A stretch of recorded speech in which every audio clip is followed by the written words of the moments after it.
मूल कर्तव्य, मूल कर्तव्य है ना, फंडामेंटल ड्यूटीज। अगर हम इसकी चर्चा करते हैं तो देखिएगा एक परिचय के रूप में अगर आप इसे देखेंगे, एक परिचय के रूप में आप इसे देखेंगे तो सवाल कहां से निकल के आएगा, पहली चीज तो किस सोर्स से लिया गया है, रूस या सोवियत संघ।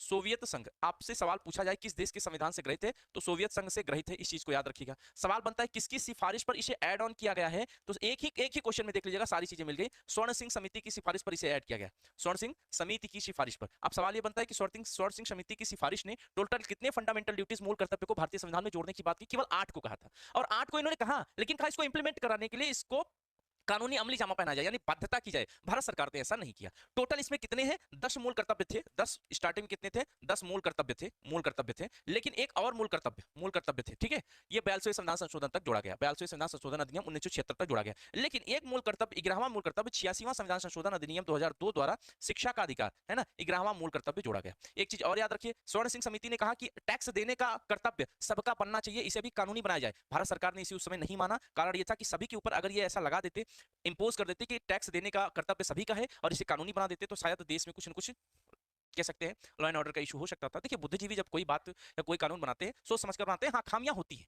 खामियां कानून बनाते वक्त, कानून का निर्माण करते वक्त, कानून को इंप्लीमेंट करते वक्त खामियां होती हैं।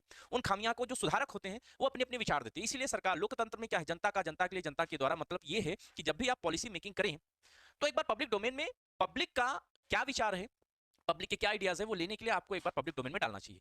अलग अलग विचार है उसके लिए एक प्लेटफॉर्म होना चाहिए। हालांकि माई गॉव जो है एक प्लेटफॉर्म है जिसपे आप विचार अपना प्रस्तुत कर सकते हैं, ऐसी चीजें आपको देखने को मिलेगी, ठीक, इस चीज को याद रखिएगा। फिर इसे जोड़ा तो गया, बहुत बहुत अच्छी बात है। फिर इसे क्या कहा गया, इसे कहा गया ये भाग 4 क में रहेगा, भाग 4 क में रहेगा, ठीक है। और अनुच्छेद क्या रहेगा, कहा गया अनुच्छेद 51 क रहेगा, अनुच्छेद 51 क रहेगा। टोटल अगर कितने मूल कर्तव्य है तो कुल कुल 11 मूल कर्तव्य वर्तमान में है, मूल कर्तव्य वर्तमान में है।